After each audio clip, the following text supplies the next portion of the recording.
Hey, you want to know what I'm really happy that I'm not doing?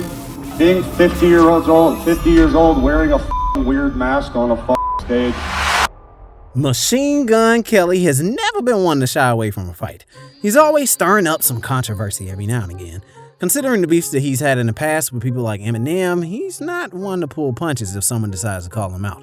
Even though Machine Gun Kelly might not be afraid to enter that arena from time to time, he may want to make sure who he's calling out before he does it. MGK was seen going after the legendary metal band Slipknot during one of his new rock-focused sets at Riot Fest. But why all of a sudden did Kelly decide to go after them? When going into one of his newer tracks, he shaded the band, saying that he doesn't have to stoop to such low levels to get people interested in him. During his set, he was quoted as saying, "Hey, you want to know what I'm really happy that I'm not doing? Being 50 years old, wearing a weird mask on a stage."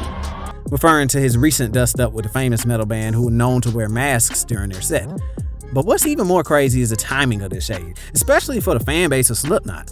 Like just a few weeks ago, original Slipknot drummer Joey Jordison passed away in his sleep after being in good spirits with the band for the past few years. Since the fan base is already grieving over the loss of one of their heroes, the raw wounds probably got kicked into overdrive once they heard about this random dude talking trash on their favorite band again. So what really happened between Machine Gun Kelly and Slipknot? Well, there's a lot more to get into it than just a little dust-up. According to MGK himself, this whole little feud came from the front man of the band, Corey Taylor, originally performing on his album, Tickets to My Downfall, but then being cut at the last minute. On Twitter, MGK originally said that he had Corey in the studio and that he was going to be working on the track, but that the final result was so bad that he decided just to not include it on the album, which made Corey mad. But Corey is telling a completely different story. Taking to Twitter, Corey has said that he was asked to deliver a verse on MGK's album but opted out, saying that he didn't want to be in a situation where someone was writing for him. He even went so far as to include a screenshot of the email exchange he and drummer Travis Barker had about the album, saying that he wasn't the right guy for the job. But apart from that, Corey took aim at Kelly too, calling what he's been doing not as original as what came before. When speaking to Loudwire a while back, Taylor said that artists like Kelly really frustrate me, because they're the ones that take something that's been around forever and just basically rework it and call it new, even though it's completely derivative. And if you listen to what people had to say about MGK's Tickets to My Downfall, there was a lot of that going on. I mean, people were basically saying that he was ripping off Blink 182 and selling it back to the people again as something completely different.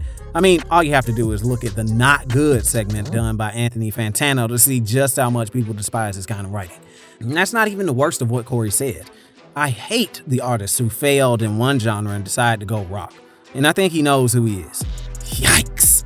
So fans think Kelly is just pissed off that Corey not only declined to do a track on his album, but also called him a copycat and a failed artist. And that's the reason behind him shading the entire band so publicly. And that shade has had a lot of fans really angry. Most of the fans have been flooding to defend the Knot, while some can be a little below the belt by talking about the physical size of Slipknot's members, like seriously the measurements are saying that the guitar players are like 6'4" and 6'6". They're also pointing out that the metal band may have strength in numbers. Since Kelly is just one dude, one user said specifically to watch his back for the 10 members of Slipknot coming after him. There are also a few harsh words thrown Kelly's way for just how old he is in the game. I mean, the guy is talking some trash on Slipknot for being in their 50s and still having to wear masks, but you also got people calling out Kelly for not being too far behind him. I mean, since the man is already in his 30s, there's a lot of people calling him out for being the pot and calling the kettle black. Hell, there are even a few cheap shots of people wondering where this dude is even gonna be in the next few years. Rolling Stone was probably the most savage to MGK though, with the headline on Twitter reading Machine Gun Kelly, a 31-year-old adult who dyed his tongue black, bashes Slipknot for wearing masks. Whether you're on the side of Slipknot or Machine Gun Kelly, those sure do sound like fighting words to me. From the comments, it doesn't look like it's that much of a competition, to be honest. Most of the people on here aren't just Slipknot defenders. They are people looking to tear down MGK just because he's going downhill. If you look at the numbers that MGK has done, it's not nearly as big, so to see him calling out the legends of other genres is definitely rubbing people the wrong way. It can get a little hectic too, but one user said it best with this tweet. No one went to his set, so he got pissed off and threw his toys out of the crib. Running his mouth ain't gonna do the child any favors. There's a lot more us than there is of him. Even though MGK still has tons of fans in both the world of hip-hop and rock, there's a large number of people who are looking to put him in timeout instead. And that's just the start of the hot takes though. Things are really starting to get ugly on social media right now. Now people are talking about how MGK has his own personal paparazzi and that there's no reason for him to be calling out someone for being fake when he's been leeching off of celebrities for years. I mean, that's a little bit of a low blow, right? But so what if the man is dating Megan Fox? Yeah, she's famous, but just let the man hang out with who he wants to hang out with.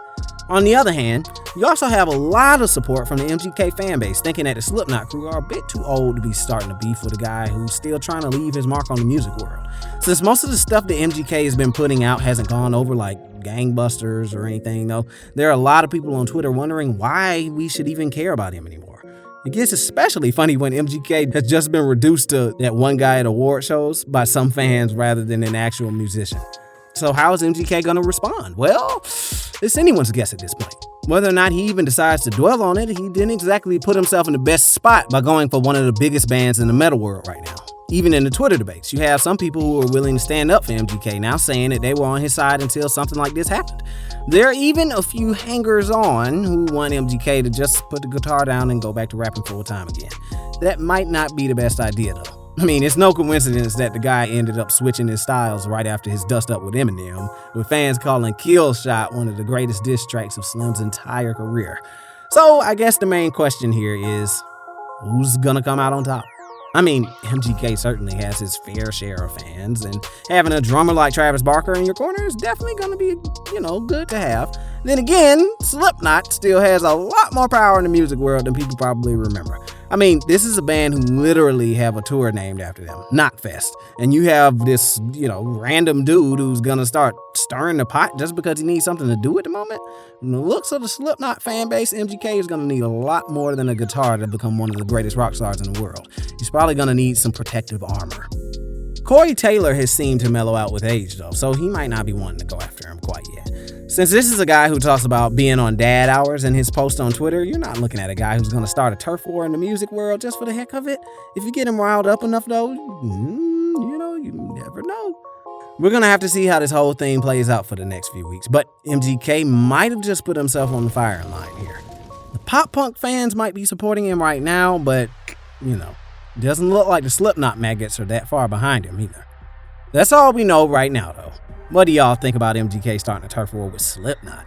Do you think that he's even got a shot at going toe-to-toe with them, or is he in for the clubbing of a lifetime from the metal community? Also, do y'all want to see MGK return to hip-hop like some people, or should he just stay where he is? Or should he quit? Be sure to leave it in the comments and let everybody know.